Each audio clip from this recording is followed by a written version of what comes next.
You know the vibes! Welcome back to another episode of the Hoop Genius podcast brought to you by NBA 2K25. It's myself, Mooncey, alongside me as always, the one and only Mr. BJ Armstrong. BJ, let me start this show by saying happy birthday, my brother. Oh And man, I hope you had a that's great day yesterday. I didn't want to disturb you too much man. yesterday. How was it? Oh man, can't complain. Well, just work as usual. It was great. Thank you very much, and thank all of the people, friends, family who wished me and reached out for a happy birthday. I'm not much on holidays and birthdays, but thank you for all the people who. We have one more message. Yes. Our good friend Bart, who works on this show with us, he says, Oh, okay. from the heart of Europe all the way to LA, wishing BJ, the sensei, the OG, the father, a happy birthday. Hope the next year brings even more basketball games into your life and plenty of Oh, family time to enjoy. you know what? P.S. Go Lions. Oh, wow. You know what? I'm forever grateful. That is awesome. People are the best. So Shout out thank to you. Bart. Shout out to Bart. Thank you, Bart. Thanks everyone again. And the season is upon us, Mo. And I'm just excited. The countdown has officially begun. I mean, it's here. I'm excited. You know, people ask me a lot now. I had a question today. So I've been streaming on Twitch. I've been live streaming Yeah, NBA you have been. Every time I 2K25. call you now, you're live on Twitch. What's going on with that? EJ, I'm just trying to expand the repertoire. You know, we got the podcast, we got the YouTube. Now I'm adding the live streaming in because it's a better way to kind of connect with the community of listeners and viewers that we've got. Because when you live stream, there's a chat box where viewers can put in their questions or their thoughts or their comments. And we had a question today in the chat from one of the users. By the way, if you want to watch these streams, it's twitch.tv/Hoop Genius. In the past week, I've played 50 hours of NBA 2K25. Oh, wow. That's 2 days worth. And I know BJ right now is thinking is imagine if this guy actually went to work out for 50 hours in the past week. But I'm trying to improve my point guard skills. BJ, have you got any advice? This is my first time playing point guard. I usually always make a big man. And in real life, I've never played point guard because, I've always been off the ball because you know how I like to catch it on the post and use my strength. So have you got Right, any right. advice for me as a point guard? Well, Mo, it's one of those things that when you play that position, the point guard, it's something that's essential. You have to be able to manage the time and the score. Mm-hmm. And Mo, you're used to putting points on the board. You're a scorer. You score the ball. Numbers on the Now board. Mo, you got to go out there and you got to figure out, okay, this guy needs a touch. This guy needs an open shot. Oh, I gotta take a shot myself. So manage time and score. And that will be my first thing. That's always Yeah. hard. So Because the art of it is this. Here's the art. Can you be effective in the game without scoring? yeah. That's the mark of a point guard. So here's how it's gone so far. I always want to get my teammates involved. To start a game, I try and get everyone a touch. You know what I mean? I try and get everyone a look to start the game That so everyone can no, get on the that's board. called manipulating the game. You're giving them a touch so they won't double team you. That's what Yes. you're doing. Okay, but what the problem I'm finding is I've not been aggressive enough in looking for my shots because I'm so busy trying to get everyone else opportunities to score. Let me ask you this though. When you play on a team that doesn't have a star, when you play on with Jordan, you know who's trying to get 20 shots a game, 30 shots a game, whatever. But when you're playing on teams that doesn't have that outright star and it's kind of a balanced five, how do you manage that in terms of knowing where to go? Are you just going with the hot hand because defenses will adjust to that? When say I've got someone in the corner who's knocked down three straight threes, the defense is going to adjust to that. How do you manage that side of things? Well, the easiest thing to do is you call someone or you label that person a star. You hear me say this off air all the time, but I'll say it here now, is I don't think there's that many stars in the NBA. A star who is a bona fide player that can do the following. They are a standalone player. It doesn't matter where you drop them off. For instance, when LeBron James came into the league, he was a standalone player. Didn't matter where you really dropped him off. There aren't many of those players. Tim Duncan, a standalone player. That level of talent, just standalone. That's a star. Now, other players, like most of us, we have to get to the right situation And when you find that situation, you know, your talent shines through. You play in the right system. You know, you might be a full court player, but the first team you go to, maybe they will put emphasis on a half court or vice versa. That's why we make trades in this league, right? Because you try to find people and put them in the right system. Sometimes you will find a player that complements another player, and it works because they complement each other. One guy needs the ball, the other guy doesn't, you know, and then it complements each other. Sometimes you will get to a place where you have two players and they both have a game where they kind of operate in the same area. Yeah. So a lot of times, Mo, we throw that term around, a star, a superstar, but there's only so many of those players around. So how do you manage that, Mo? You have to share the basketball. Okay, that's the one thing that's whether you are a star player or not, you have to commit to that thought. You try to get as many open looks at the basket as you possibly can. And that's the job of a superstar. If you are a true superstar, you should play against two or more people, two or more defenders every night. Jokic doesn't play one-on-one basketball anymore. He's playing against an entire defense. That's why he's a true superstar. Now, his job, which he is hands down the best at, that man can pass the ball and get open shots because he accepts the double team and he always makes the right read. That's the definition of a superstar. Just because you score a lot of points, just because you have the ability to create off the dribble or whatever it is you made, it doesn't necessarily mean you are a superstar in its definition, because there are a lot of players that can score a lot of points, especially today. Yeah. Not taking away 25 points is 25 points, but Mo, it's easier to score in today's game because of the way that the pace and spacing and all of that. And shooting, and they get more possessions, right? They probably have 25 more possessions than they had 15, 20 years ago, just because of the pace of the game now. And clearly they're shooting way more shots from the three than the previous generation did. Okay, but 25 points is 25 points. However, a superstar can manipulate the defense, because you have to make when you play against the Denver Nuggets, you have to make this decision. Are we going to defend him and let him get his, or are we going to double team him and let everybody, and hopefully those other guys won't make shots that night? Yeah. You can't play him straight up. You just can't do it. No, impossible. But and he's a unique talent in that way, though, to have your offensive engine come from the 5 position. I don't know how many fives have ever existed that are able to pass the ball like that.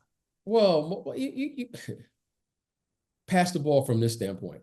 There hasn't been any 5s that had an opportunity to play full court. Yeah, this is what I mean. This is what I mean. Like they could maybe have done it, but we didn't see them do it. You see what I'm saying? The game was, you got the rebound, you outlet the basketball, you run the court. Now he rebounds the basketball and pushes it out. Yeah, that's a new concept at the 5 position, right? And for quite some time, that was a new concept at any other position besides the point guard, to bring the ball up the court and distribute the basketball. You know, I remember when they started saying, point forward. So that was like, oh, wow, this guy is a point forward, or, or a point whatever. But it's a different game now. So, which is really cool for Jokic to do, because he's expanding how we play. The spacing is different. Transition defense is different because of it. But more importantly, regardless of position, Jokic can make any pass that he desires, because he's that good and he's that skilled. I want to ask you a schematic question here, which I know some of the newer fans of the NBA might be interested in the answer to, and I know my teammates will be listening to this episode, so I'd like them to listen to this answer.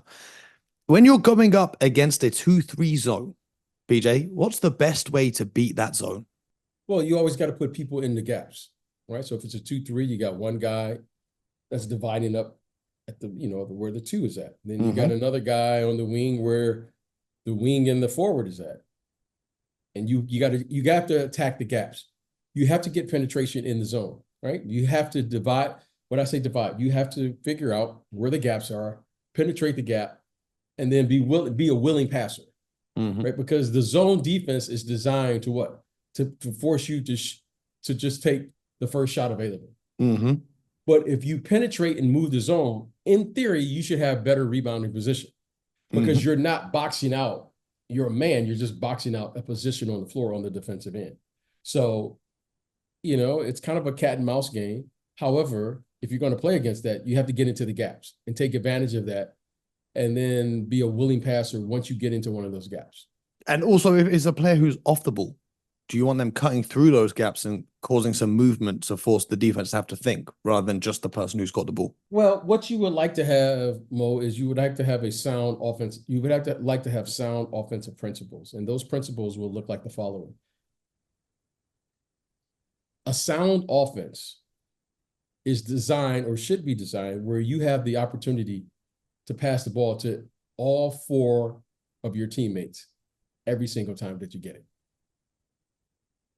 Now, when you play isolation basketball, clearly you can't pass it to the other 4 guys on the floor, because it's just, this shot is for me.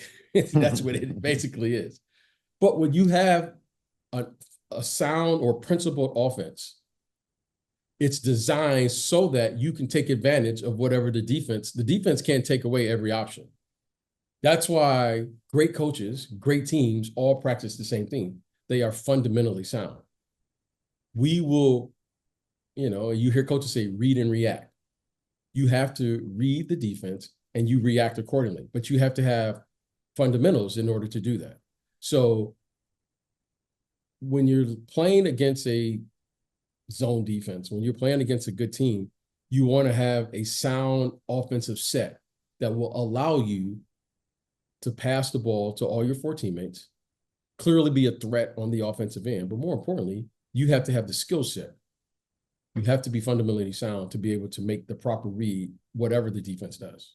Now, obviously, when you were in Chicago, you ran the triangle offense, world Yes. famous triangle offense that everyone knows.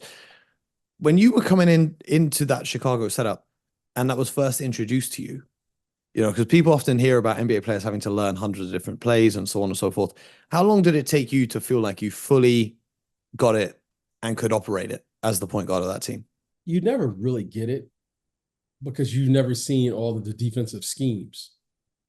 So, for instance, what you learn in high school or college, for the most part, you're probably the best player on the team. You can overwhelm people with either with your physical ability, ball handling ability, shooting ability, whatever the case may be.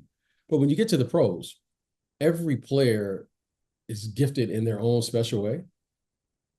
And then you may have a player where the defense has to make a decision.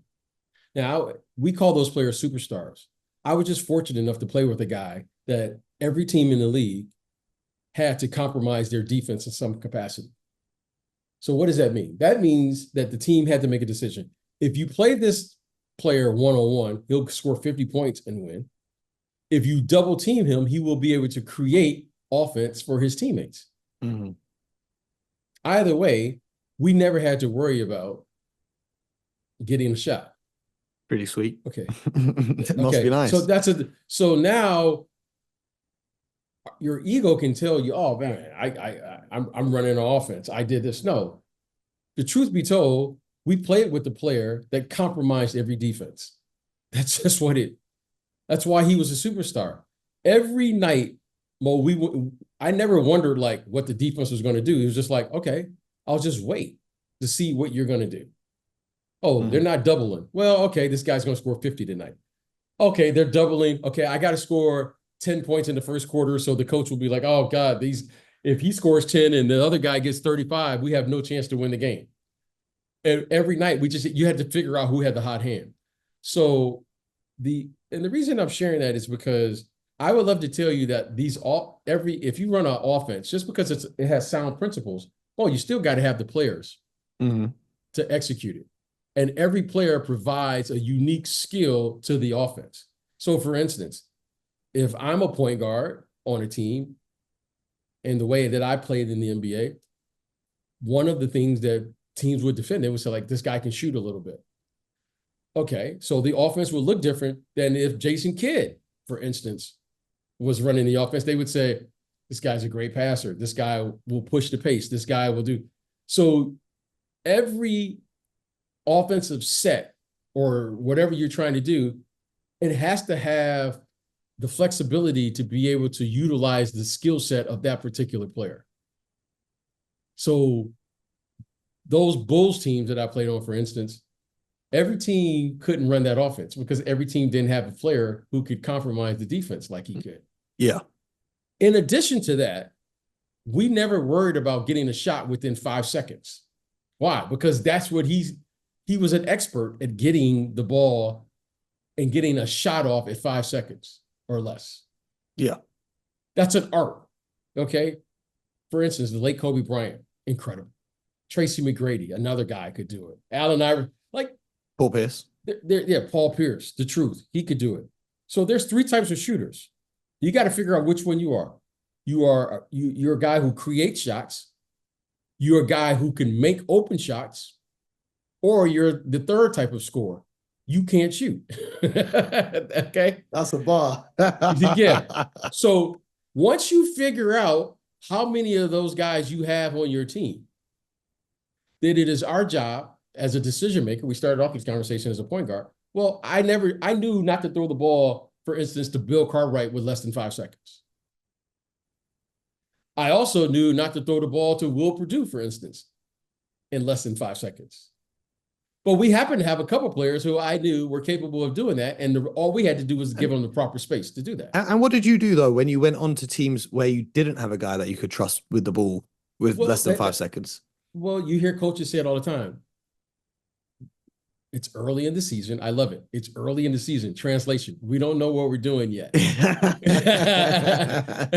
Hey. We're working on team chemistry. Translation: we haven't defined our roles yet. Who is supposed to get the most shots on the team? We're still working that out. We're working through. It's early, you hear the coaches say all these things. Was there ever, we didn't have to worry about that. Like, we knew who was going to get 25, 30 shots a night. We knew what we had to do. And all we had to do was execute. So when you're coming into a team, you're trying to figure out who operates where. And then you try to get them the ball to where they best operate. Like when you playing with Shaq, your job is to draw a double team. Your job is like, Shaq literally could have caught the ball every single time and tried to score, and no one could have said anything. But then what is the hardest thing for bigs to do is to catch the ball and be patient. Let the cutters go by. Let the double team come, and then repost. Yeah. Once bigs start learning how to repost, it's almost impossible to guard them because you're moving the defense around. You let the double team come, you throw it back out, and then when the defense is going back to get their guy, they repost, and then it's too late. So once you start seeing those level players manipulate the game, Akeem Olajuwon, Shaquille, Tim Duncan, Kareem Abdul-Jabbar, Wilt Chamberlain, once you start seeing that happen, Jokic now, Joel Embiid, it's really over. Those guys now, they're playing a different game. And I remember watching your guy, Paul Pierce. Paul Pierce, when he really wanted to manipulate the game, they would throw him the ball in the middle of the court at like the free throw line. Yep. And right in the middle of the floor. And I always thought, how cool is that to be able to catch the ball in an area where you know they can double team you and you have a significant advantage every single time. And he knew that. The team knew that. And he's patient with it in that triple threat, catches the ball. And how cool is that? Like, Paul Pierce was a great player. He earned the right to do that. But how cool is it, Mo, to know that your coach says, hey, Mo, I'm going to give you the ball in one area where I know no one can double team you. And there's nothing you can do about it. Yeah. So when you start seeing the level of sophistication of these coaches and all of these things, but more importantly, some of these players, they have that skill set. That's an amazing thing. And Paul Pierce was just one. Allen Iverson, for instance, Isaiah Thomas. You see them from time to time. You don't see it often, but when you do see it, it's an amazing thing. Like, it's really an amazing accomplishment. Like, when you watch Jokic, you go, how cool is that? Like, this guy he knows how to manipulate the defense now. He's just playing against 5 players every single night.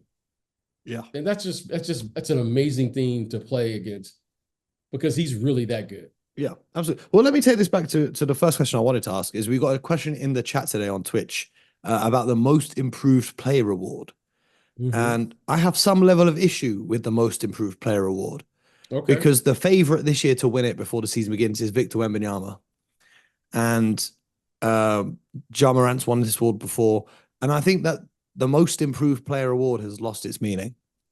If you're the number one, number two pick, getting better every season is what you're supposed to do. I like when the most improved player award was when a player no one expected to be great becomes great. Like, remember when Giannis won most improved, or Siakam's there coming out of nowhere to become a great player for the Raptors, or even when Julius Randle, everyone had counted him out and he went to New York and he made an all-star team and led them to a top 4 seed. He's the most improved player. But now we're just giving it to guys who are making the expected leaps that, like, before last season, we all said Tyrese Maxey was going to be a star this year. And he does exactly what we say, and they say he's the most improved. But I think someone like Kobe White should have been the winner of that. Or even Dante Exum, who was out of the league playing in Europe, made his way back in and was on a team that went to the finals. So I know he Yeah. didn't play the 65 games, but what's your take on the most Okay. improved player award? Yeah. I can see where you're coming from, and I respect your views on that. And traditionally, I would tend to agree with that. However, the game is completely changed now. And the reason the game is completely changed is because these kids are coming in. I mean, I call them kids. These players are coming into the game so young that you can definitely see the improvement of the game. Like Tyrese Maxey, you could definitely see the improvement of his Oh, game. yeah. And the hardest thing to But, go is from but, being a role player to a star player. That's a very but big with leap. Maxey, we could see that before last season. Yeah, you saw glimpses of it, but he did it for a whole year. I mean, that's hard to do. You can Wembenyama, for instance, he showed you glimpses, but now we're saying now he put it together, and the difference between a professional and an amateur is the following. If you're a professional, this is what you do. You have to do it on a consistent basis every single night. I'm looking for Wembenyama to be great all the time now. See that, Mo? He would have a game or two, and we love to talk about it. Did you see that game last night? But then they might lose 3 or 4 games, and you just kind of like, oh, well, he did. And then he'll make a game where he'll have like, oh, and you go, now I'm looking for him to be great all the time. That's what makes a great player great. So when I see players take that level or take that step, and I don't care where it comes from now because of the youth or the age of these players. These players were coming into the league at 23, 24, 25 years old. Now they're coming in at 18, 19. And you don't know when that step is going to come. The number one pick in the draft is not the same as it once was. Okay? Yeah. When David Robinson and Hakeem Olajuwon and these guys came into the league, they affected the win column. You always put +10 on wherever that team was at when the number one pick came because those guys were at that level. Now we're waiting on Wembanyama to develop. Now we're waiting on. I don't think anyone in the world has given the Hawks +10 wins because they drafted Zachary Risacher at number one. Exactly. So exactly. And so it's changed now. However, now you're saying he could be a really nice player in 4 or 5 years.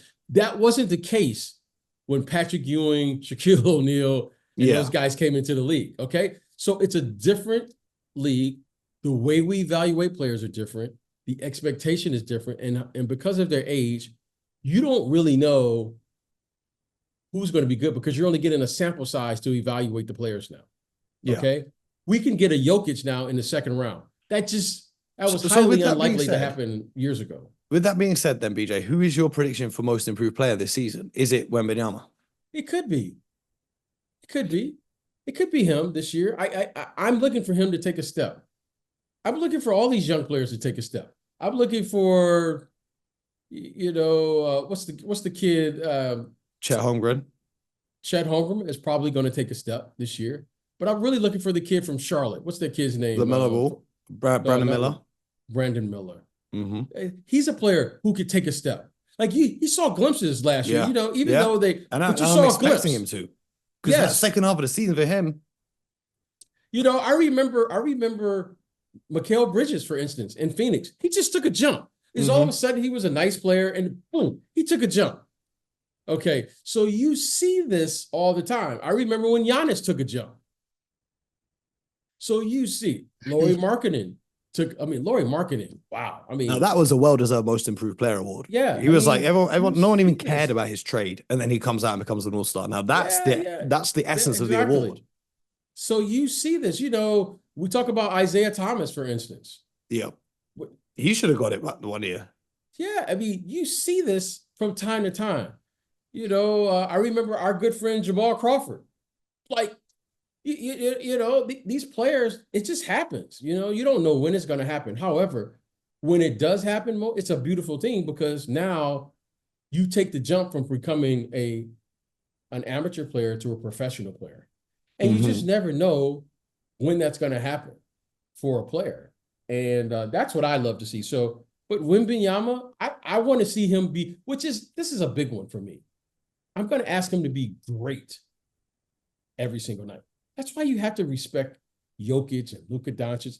I mean, these guys do this now. Guy gets 28, 29, 30 points a game like it's nothing. Jason Tatum, Jaylen Brown. 10 rebounds and 11 assists. Yeah. Like, no, you can't. Like, whatever you may think about the game, I mean, LeBron James has been doing this for so long now that, he gets like 25, 27 a night, and you're like, God, he's like 40 years old and he's doing this. Regardless whether he can win or lose, because he's set that standard for himself. The fact that he could still go out there and do that, Mo, at this age is still, what an accomplishment. Okay, as a pro. All right. He may not can carry a team like he once could because of, that's why I said whatever he has, I'll just observe it and applaud it. But when you see someone do that, that says a lot. I mean, getting 25 points a night in this league is 25 points, and that requires professionalism, okay?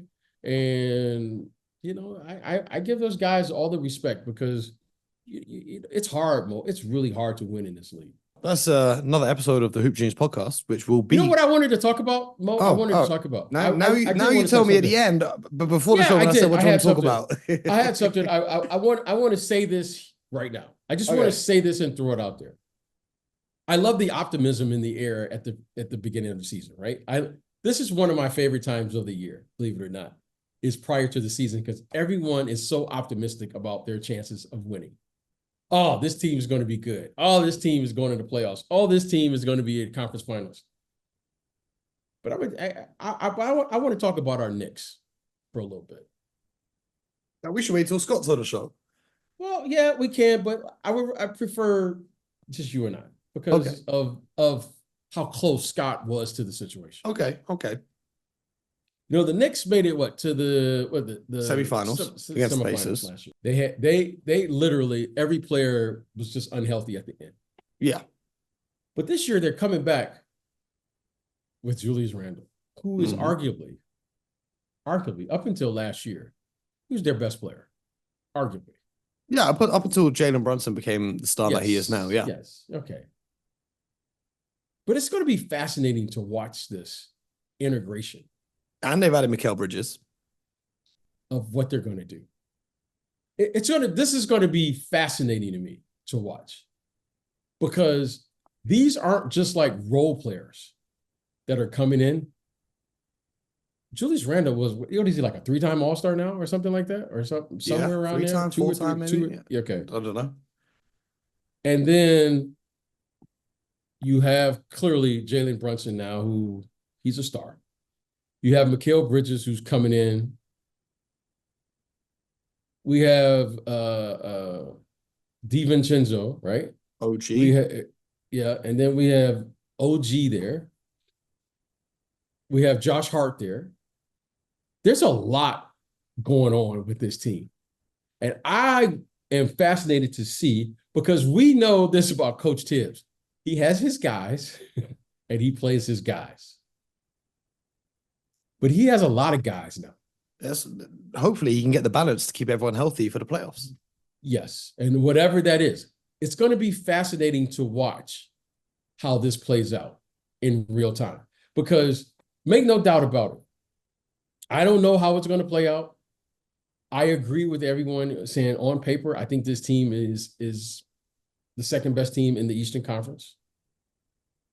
But anything less than the conference finals, I think is going to be a massive disappointment for this group based on their talent. And I'm going to see how they're going to integrate Randall back into this fold. Mm-hmm. I think it's going to be a big challenge for this group. Yeah, I saw a thing earlier that said Tibbs is considering playing Randall some minutes at the 5 and even playing OG some minutes at the 5 to make up for the departure of Isaiah Hartenstein. Because obviously behind Mitchell Robinson, they don't have too much depth. If Mitch gets injured, they're going to be in a tough spot for that 5 position. So I'm intrigued to see what they're going to do, because in the Eastern Conference, there's some big players at the 5 that I don't know, going small against them is the best idea, but you never know. So I just wanted to say that I'm going to be watching with great anticipation, but I think it's going to be a big challenge. And it could be a storyline, because you know what? If they get off to a slow start, as you know, in New York, they got to blame someone. Oh, yeah. Oh, yeah. And they ain't going to blame Jalen Brunson. Hey, master of the obvious, are you? Hey, man. BJ, it's 2 a.m. I did a 5-hour stream. You can see how red my eyes are with these damn bright lights hitting me. I always wonder why your eyes are. Did I just say that? Yeah, I did. It's because I'd be putting in work. It's because I'm grinding here at my desk in the lab. That's the only reason my eyes are red. That's okay. That's it. That's it. All right. Let me enjoy the off season, B. Come on, man. Yeah, as only you can. Hey, don't worry. As soon as opening night comes around, I'm locked in. Don't worry about that. Okay. Don't worry about that. Don't worry about that. But until next time, make sure you guys subscribe to the show. YouTube, Spotify, Apple, wherever you get your podcasts. I'm live on Twitch every day, 5 hours, 9 hours, 4 hours, whatever it might be. I'm there with the squad. We're streaming NBA 2K25. Come to the chat if you want to ask some questions and join the gang. But yeah, NBA season's almost here. I'm going to enjoy this final. What do we got? Like a month now of somewhat rest, I guess, before the games start rolling around. Preseason schedule came out today. We'll have a look at that tomorrow, and we'll be back with more from the Hoop Genius podcast. So until next time, you guys know what it is. Get buckets.